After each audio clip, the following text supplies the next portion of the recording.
Hi guys! For today's video, samahan niyo po akong mag-unbox at mag-decorate ng Christmas tree na galing or ibinigay ni Ma'am Melanie Olano. Pero bago ko ikwento sa inyo ang lahat kung bakit niya ako binigyan ay maraming salamat po muna dito ma'am, at dahil sa wakas ay itinupad niyo po yung pangarap ko na magka-Christmas tree balang araw. OA man pakinggan pero isa po talaga sa pangarap ko noong bata ako ang mag-decorate ng Christmas tree kasi never ko pong na-experience ang may Christmas tree noon. Maliit man na bagay para sa inyo pero para sa akin ay dream come true na rin to, no? Naalala ko pa, dati yung ginagawa lang namin Christmas tree ay yung puno ng Chibelina. Alam nyo ba yung papel di hapon? Yan lang dati yung tinutunaw namin sa tubig para gawing palamuti sa puno. Di man halata pero sobrang saya ko po talaga dyan. OA naman siguro kung tatalon-talon na ako habang nag-unbox, no? Ay, Diyos ko, kakapoy Tagalog inungguhon ko na lang ni gani. So, amo na to no, gintagaan ko ni ma'am sini nga Christmas tree kay tungod isa ako sa iya nga napili nga tagaan sini. Sana all napili.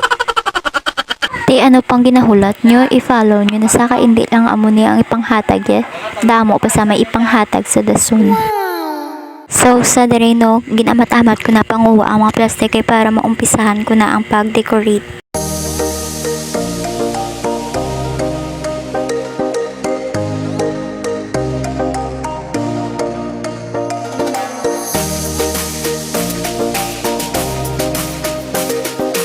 Bali, wala ko lang panghaboy ang plastic nga gimpangkuha ko.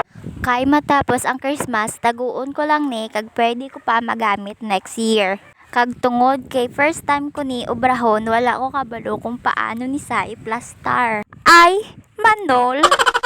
Libog pa na di ang ulo ko kay kung sa diin ko ni pwede ipakabit. May pabukat-bukat pa ko nga nabalaan kay abi ko may makita ko nga pwede sabitan. Hindi ko kabalo. Paano ka nakabalo kay wala mo nagipang separate ang mga sangasin na. So sa diri nga part na realize ko nga ay dapat gali i-separate.